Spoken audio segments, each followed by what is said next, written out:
Hi everyone, welcome to study word classes. तो friend, Bihar शिक्षक भर्ती 2024 से रिलेटेड जो इन्फॉर्मेशन है वो हम लोग डिटेल में समझने वाले हैं, क्योंकि ये वीडियो सभी के लिए बहुत ज़्यादा इंपॉर्टेंट है। इसमें जो बात की जा रही है यानी टीआरई 1 एंड टीआरई 2 में संशोधित रिजल्ट की मांग की जा रही है, क्योंकि बहुत सारे सिलेक्टेड कैंडिडेट बाहर हुए हैं। जी हाँ, तो जो है आपका संशोधित रिजल्ट, इसकी मांग की जा रही है, तो इस पे हम लोग डिटेल में समझने वाले हैं। साथ ही साथ जो आपका आरक्षण है उसमें भी बदलाव हुआ है, तो ये इन्फॉर्मेशन निकल के जो आई हुई है इसको भी हम लोग डिटेल में समझेंगे। आपका जो टीआरई 3 री एग्जाम होना था यानी जो पेपर लीक हुआ था, उसकी डेट जो है उसमें भी बदलाव हुआ है। आपका एडमिट कार्ड कब तक आने वाला है, एग्जाम सेंटर क्या रहने वाले हैं, ये सारी इन्फॉर्मेशन हम लोग डिटेल में समझने वाले हैं। तो चैनल पे पहली बार आए हैं तो वीडियो को लाइक करके चैनल को भी सब्सक्राइब कर लीजिएगा, सो दैट आपको सारी इन्फॉर्मेशन जो है वो टाइम से मिलती रहे। तो एक एक करके सारी इन्फॉर्मेशन जो है हम लोग डिटेल में समझ लेते हैं कि क्या इन्फॉर्मेशन है। देखिए, सबसे पहले हम लोग बात करने वाले हैं टीआरई टीआरई 1 एंड टीआरई 2, क्योंकि टीआरई 1 एंड टीआरई 2 में क्या हुआ, बहुत सारे कैंडिडेट सेलेक्ट हुए थे, लेकिन जो हाईकोर्ट की तरफ से आदेश आया कि जितने भी कैंडिडेट अदर स्टेट के हैं उनको जो अगर आरक्षण का लाभ दिया गया है या फिर उनके सीटेड में 90 नंबर नहीं है तो उनको बाहर किया जाए, उनको जो है आरक्षण का लाभ नहीं दिया जाएगा। तो इसमें बहुत सारे जिले जो हैं यानी 38 जिले थे, उसमें से 2 जिले की नोटिस आ चुकी है। वहां से कैंडिडेट की मांग की गई है कि 3 दिनों तक आप सारे जो है डॉक्यूमेंट्स कार्यालय में भेजें, उसमें जो है फिर से जाँच हो, यानी प्रमाण पत्रों की फिर से अब जाँच होगी। तो अगर आपके 90 नंबर हैं, आप अदर स्टेट अगर आपके 90 नंबर नहीं हैं और अगर आप अदर स्टेट से बिलॉन्ग करते हो, अगर आपको आरक्षण का लाभ मिल करके जॉब मिली है, तो आप बाहर कर दिए जाओगे, ठीक है? और यही जो है टीआरई 2 में भी लागू हुआ है।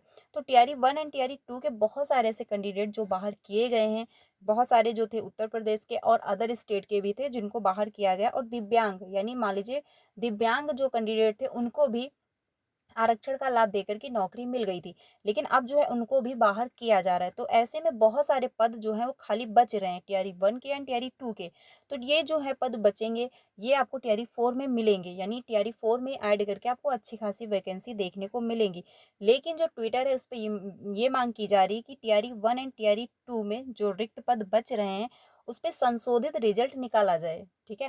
क्योंकि बहुत सारे पद बच रहे हैं, तो उस हिसाब से यानी अब जो है संशोधित रिजल्ट निकाल दिया जाए, उस पे जो भी सिलेक्टेड हैं जिनके भी 90 नंबर हैं या फिर 90 से थोड़ा सा कम है, और अगर बिहार राज्य के हैं या फिर अदर स्टेट के हैं तो उनको जो है मौका दिया जाए।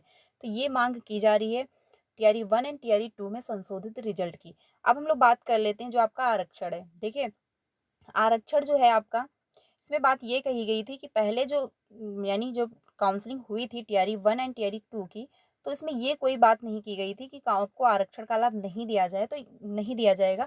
तो इसमें कैंडिडेट की कोई भी गलती नहीं है। इसमें जो भी गलती रही है, जो मतलब काउंसलिंग के दौरान जो भी अधिकारी उसमें थे, कार्यालय मतलब जो अधिकारी काम कर रहे थे, उनकी गलती है। अगर उनको अच्छे से डॉक्यूमेंट्स चेक करने चाहिए थे, लेकिन मतलब हाई कोर्ट की तरफ से आदेश अब आया है, तो टीआरई 1 एंड टीआरई 2 में ये नियम लागू नहीं करना चाहिए था, टीआरई 3 में लागू करना चाहिए था, क्योंकि टीआरई 3 में आप आरक्षण का लाभ नहीं देते। लेकिन टीआरई 1 में बहुत सारे कैंडिडेट सेलेक्ट हुए, जॉब भी कर रहे थे, सैलरी भी उनकी अच्छी खासी आ रही थी, उसके बाद जो है उनको बाहर किया जा रहा है। तो इसमें बहुत सारे पद बच रहे हैं, इस वजह से मांग ये की जा रही है कि संशोधित रिजल्ट जो है वो दिया जाए। तो आरक्षण का जो लाभ है वो अदर स्टेट वालों को नहीं मिलेगा, यानी कि अगर आप बिहार राज्य के हैं तो आपको आरक्षण का लाभ मिलेगा। बाकी अगर अदर स्टेट के हैं तो आपको आरक्षण का लाभ नहीं दिया जाएगा। बिहार राज्य के हैं तो आपको आरक्षण का लाभ मिलेगा। बाकी जितनी भी मतलब किसी भी कैटेगरी से हो तो उस हिसाब से जो सीटेड में नंबर होते हैं तो आपको उसका सारा लाभ मिलेगा। लेकिन अगर आप अदर स्टेट से हो तो आपको आरक्षण का लाभ नहीं दिया जाएगा, चाहे आप दिव्यांग हो या मेल हो या फीमेल हो, आप किसी भी कैटेगरी से हो। क्योंकि अगर आप अदर स्टेट में फॉर्म अप्लाई करते हो तो 90 नंबर होने चाहिए, क्योंकि 90 नंबर जनरल में होते हैं, काउंट किए जाते हैं। अगर आप अदर स्टेट से मतलब हो, अगर फॉर्म अप्लाई कर रहे हो तो आप जनरल में काउंट किए जाओगे। तो इस वजह से आपके 90 नंबर होने चाहिए, ठीक है? तो ये इन्फॉर्मेशन है, यानी अब जो है आरक्षण का जिनको भी लाभ मिला है, अगर उनको आरक्षण का लाभ मिल के जॉब मिली है तो उनको बाहर किया जा रहा है और हर जिले में ये नोटिस भेजी जा रही है, ठीक है? तो आरक्षण का लाभ लेने वाले जो है बाहरी शिक्षकों की खोज शुरू है, यानी कि जो शिक्षक हैं उनकी जांच अभी भी हो रही है, क्योंकि प्रमाण पत्रों की जांच होगी, डोमिसाइल की जांच होगी कि कैसे जो है इनको मतलब आरक्षण का लाभ दिया गया है या नहीं दिया गया, या फिर इनको 90 नंबर मिले हैं या नहीं मिले हैं, ठीक है? तो बीपीएससी द्वारा ली गई शिक्षक नियुक्ति परीक्षा में आरक्षण का लाभ लेकर शिक्षक बने राज्य बाहरी अभ्यर्थियों की खोज जो है खोज जिला शिक्षा विभाग ने शुरू कर दी है। मालूम हो कि बिहार के कई जिलों के राज्य के बाहरी शिक्षकों को अनाधिकृत रूप से आरक्षण का लाभ देने का मामला सामने आया है। क्योंकि क्या है, सभी को काउंसलिंग के दौरान आरक्षण का लाभ मिल गया था, लेकिन अब जो है जो अदर स्टेट के उनको आरक्षण का लाभ नहीं लेना है, तो इस वजह से अगर जिनको भी आरक्षण का लाभ दिया गया है तो वो बाहर किए जा रहे हैं। ठीक है, तो ये इन्फॉर्मेशन है, यानी कि अब आपको आरक्षण का लाभ नहीं मिलेगा, यानी अब आपको टीआरई 3 में आरक्षण का लाभ नहीं मिलेगा। अगर आप जितने भी कैंडिडेट टीआरई 3 का एग्ज़ाम देने वाले हैं, अगर उन्होंने फॉर्म अप्लाई कर दिया है और अगर उनके सीटेड में 90 नंबर नहीं है, तो वो पेपर देने मत जाइए, क्योंकि इसका कोई बेनिफिट आपको नहीं मिलेगा। आप अब पेपर देंगे, इतना स्ट्रगल करेंगे, इतनी मेहनत करेंगे, इतने पैसे खर्च करेंगे, लेकिन उसके बाद भी कोई आपको बेनिफिट नहीं होगा, आप बाहर कर दिए जाओगे। क्योंकि जो सेलेक्टेड थे, जो जॉब कर रहे थे शिक्षक, उनको बाहर किया गया है, तो आप तो नॉर्मल है, आप बाहर हो जाओगे। तो इस वजह से पेपर देने मत जाइए, आप टीआरई 4 की प्रिपरेशन करिए। या फिर फॉर्म फिलअप में सब्जेक्ट कॉम्बिनेशन में कोई मिस्टेक हुई है, मान लीजिए अगर आपके पास कोई और डिग्री थी और अगर आपने सीटेट पेपर 2 एसएसटी से क्वालिफाई कर रखा था और अगर आपने मैथ और साइंस फिलअप कर दिया है, तो आप पेपर देने मत जाइए, क्योंकि इससे इस मतलब सब्जेक्ट कॉम्बिनेशन की वजह से भी बहुत सारे जो है शिक्षक बाहर हुए हैं टीआरई 1 में। ठीक है, तो एक बार आप लोग फॉर्म अच्छे से अपना चेक करिए, जितने भी कैंडिडेट टीआरई 3 का एग्जाम देने वाले हैं। बाकी जो इन्फॉर्मेशन है, जिला शिक्षा कार्यालय स्थापना शाखा के डीपीओ जो है देवा नारायण पंडित ने बताया कि जिले में ऐसा हुआ है, यहाँ नहीं, यह बताना जो है मुश्किल है, यानी हर जिले में ये हुआ है, आरक्षण का लाभ मिला है या नहीं मिला है, तो ये बताना थोड़ा सा मुश्किल होगा। इसलिए इस तरह के जो है मामले का पता लगाने के लिए ऐसे शिक्षकों के शैक्षणिक जो है फोल्डर को विभाग में उपलब्ध कराए जाने का जो है निर्देश दिया गया है।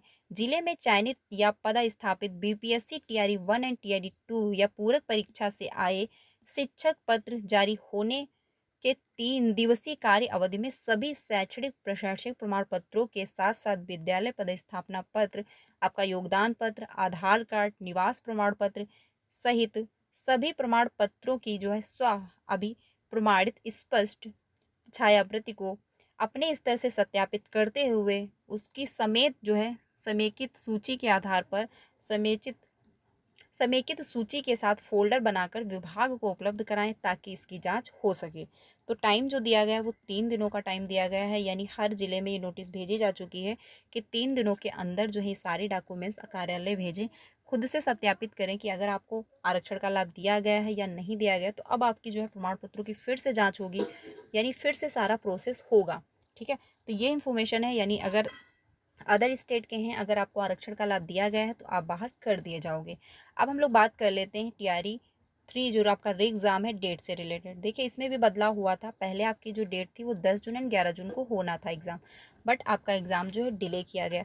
अब बताया जा रहा था 20 जून से आपका एग्ज़ाम होगा, लेकिन अभी भी पेपर लीक मामला जो वो सॉल्व नहीं हो पाया है। ठीक है, यानी जो पेपर लीक मामला है अभी भी सॉल्व नहीं हो पाया है, तो संभावना यही है कि आपका जो एग्ज़ाम है वो 20 जून के बाद ही स्टार्ट होगा, क्योंकि अभी पेपर लीक मामला जो है वो सॉल्व नहीं हुआ। इसका जो मेन मास्टरमाइंड है, यानी जो बड़ा मास्टरमाइंड है, वो अभी तक पकड़ा नहीं गया है। जांच ईओ की टीम अभी भी बराबर कर रही है, वो अपना प्रोसेस अभी भी कंटिन्यू है, लेकिन अभी भी जो मेन मास्टरमाइंड है वो अभी नहीं पकड़े गए हैं। यानी जो सबसे बड़े, यानी कि कुछ बात ये की जा रही है कि ईओ की टीम जो अपडेट ये दे पा रही है कि जो मतलब आयोग के अधिकारी हैं वो भी इसमें इन्वॉल्व हैं, क्योंकि जो पेपर लीक हुआ था वो पटना और नवादा के बीच में हुआ था। तो आखिर उनको इन्फॉर्मेशन कैसे मिली कि इसी गाड़ी से इतने ही टाइम पे पेपर जाएगा, तो इसलिए क्या है, संभावना ये जताई जा रही कि अधिकारी भी उसमें कुछ ना कुछ इन्वॉल्व हैं। ठीक है, तो अभी भी जो है पेपर लीक मामला चल रहा है, तो पेपर लीक मामला अभी अपना सॉल्व नहीं हो पाया है। तो आप जो टीआरई 3 एग्ज़ाम होने वाला है, यानी जो री एग्ज़ाम है, वो आपको जून के बाद ही देखने को मिलेगा। तो अगर जब एग्ज़ामिनेशन की डेट आ जाएगी, फाइनल डेट होगी, तभी जाके आपके एडमिट कार्ड जो है वो आउट होंगे, यानी आपके एडमिट कार्ड जो आपकी एग्ज़ामिनेशन की डेट होगी उसके 2 या 3 दिन पहले आपके एडमिट कार्ड जो है अपलोड हो जाएंगे। साथ ही साथ जो आपका एग्ज़ाम सेंटर है, जब आपका जो है एग्ज़ाम डेट जो है निर्धारित हो जाएगी, उसके बाद आपके एग्ज़ाम सेंटर जो है वो निर्धारित किए जाएंगे। क्योंकि इसके पहले था कि 3 मई तक डाटा मांगा गया था कि आपके एग्ज़ाम सेंटर कौन कौन से ज़िले में बनेंगे, सारी उचित व्यवस्थाएँ हैं या नहीं। लेकिन आपका एग्ज़ाम फिर से कैंसल किया गया है, यानी फिर से जो है डिले किया गया है, तो इस वजह से एग्ज़ाम सेंटर जो है वो उनकी सूची भी अब फिर से बनाई जाएगी, यानी सारा प्रोसेस जो है फिर से होने वाला है। तो इस वजह से जो आपका एग्ज़ाम है अभी भी यानी 20 जून से होने की पॉसिबिलिटी बताई जा रही है, लेकिन ये एग्ज़ैक्ट मतलब फाइनल डेट है या नहीं है, ये अभी ऑफ़िशियल नोटिस जारी नहीं हुई है। तो जब तक ऑफ़िशियल नोटिस जारी नहीं होती, हम इस पे कुछ भी नहीं कह सकते कि कब से आपका एग्ज़ाम होना है। लेकिन आप लोग प्रिपरेशन अपनी करते रहिए, जब भी जो आपका एग्ज़ाम होगा, जो भी ऑफ़िशियल नोटिस आएगी, आपको यहाँ से इन्फॉर्म कर दिया जाएगा। जब आपका एग्ज़ाम मतलब फाइनल हो जाएगा कि एग्ज़ामिनेशन की डेट ये रहने वाली है, तो उससे बाद आपको मतलब उससे पहले 2 या 3 दिन पहले आपको एडमिट कार्ड मिल जाएँगे। ठीक है? तो ये इन्फॉर्मेशन है, यानी अदर स्टेट के जितने भी कैंडिडेट हैं, उनको आरक्षण का लाभ नहीं दिया जा रहा है, यानी टियर 3 में भी अब आपको आरक्षण का लाभ नहीं दिया जाएगा। अगर आपके 90 नंबर हैं तो आप पेपर देने जाएँ, अगर आपके 90 नंबर नहीं हैं, आप अदर स्टेट से बिलॉन्ग करते हैं, तो आप पेपर देने मत जाइए, क्योंकि उसका कोई फ़ायदा नहीं होगा।